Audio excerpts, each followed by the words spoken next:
जय हिंद साथियों। आज हम बात करेंगे हरियाणा के माननीय मुख्यमंत्री नायब सिंह सैनी जी की। नायब सिंह सैनी जी 23 अगस्त को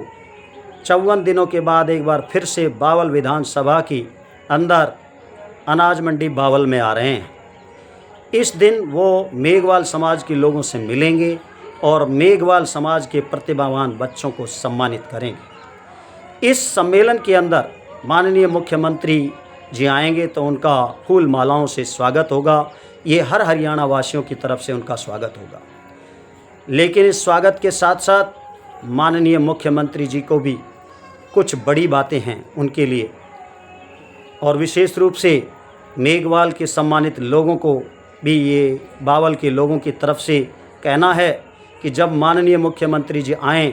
तो उनको ये अवगत कराएं कि आप मेघवाल समाज का सच में ही भला करना चाहते हो और उनके बच्चों की प्रतिभा का सम्मान करना चाहते हो, तो सबसे पहले आप हरियाणा के अंदर जो बेरोज़गार युवा हैं उनको तुरंत प्रभाव से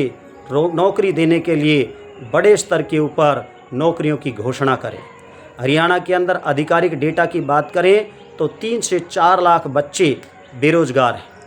लेकिन अलग अलग सर्वे के हिसाब से जो एक एक्चुअल डेटा आता है उसके अंदर 40 से 50 लाख 18 से 28 की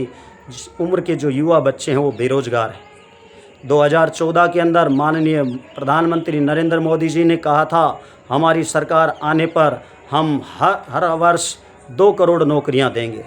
अगर 2 करोड़ नौकरियों को पूरे 28 राज्यों में विभाजित किया जाता है तो 7 लाख नौकरियां हरियाणा के हिस्से में आती है। 7 लाख के हिसाब से 12 साल अगर हरियाणा के अंदर भारतीय जनता पार्टी के राज्य हो गया तो इसमें 84 लाख नौकरियां बन जाती है। लेकिन भारतीय जनता पार्टी ने 2014 से लेकर अब तक मात्र 1 लाख बच्चों को ही नौकरियां दी हैं, तो अभी भी 83 लाख नौकरियां इंतज़ार कर रही है। माननीय मुख्यमंत्री नायब सिंह सैनी जी हरियाणा के युवाओं की बेरोज़गारी दूर करने के लिए और मेघवाल सम्मेलन के अंदर इन बच्चों को सम्मान करने के लिए और मेघवाल समाज के लोगों को उत्थान करने के लिए सबसे पहला काम हरियाणा के सभी बच्चों को रोज़गार देने के लिए बड़े से बड़े स्तर के ऊपर नौकरियों का ऐलान करें। इसके बाद हमारे बावल क्षेत्र में जब आप आ रहे हैं तो बावल क्षेत्र के किसानों की ही नहीं, हरियाणा के संपूर्ण किसानों की दूसरी सबसे बड़ी जो समस्या है वो सामलादे ज़मीन है। सामलादे ज़मीन की विषय में बात करें तो ये जो है खेती वाली खेवट है जो किसान आज़ादी से पहले से लेकर अब तक जोतते आ रहे हैं, और कॉमन विलेज लैंड एक्ट जो है वो भी ये कहता है और हमारा संविधान भी ये कहता है कि जो किसान 26 जनवरी 1950 से लेकर अब तक जिस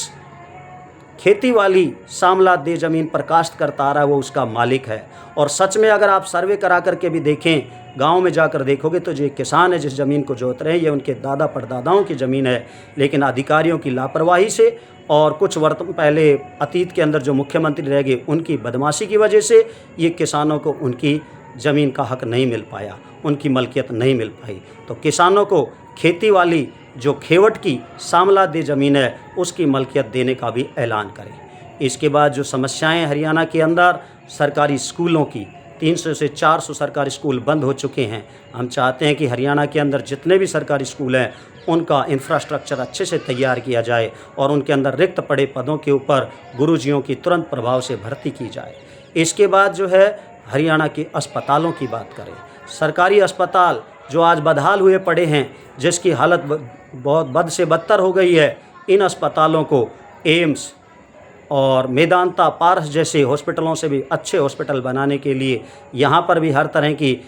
टेस्टिंग हो, हर तरह की इलाज और बीमारियों की दवाइयाँ मिलें और वो भी मुफ्त मिलें। तो इन मेघवाल समाज के लोगों का उत्थान तभी होगा जब आप इन सरकारी स्कूलों को, सरकारी अस्पतालों को, किसानों की सामलादे ज़मीन की मलकियत देने का और साथ में जो है जो हरियाणा के अंदर 40 से 50 लाख युवा बच्चे हैं उनको रोज़गार देने का काम करेंगे तो मेघवाल समाज का उत्थान होगा, हरियाणा का उत्थान होगा। और मेघवाल समाज के सम्मानित लोगों से भी मैं कहना चाहता हूं कि मुख्यमंत्री जी आएंगे,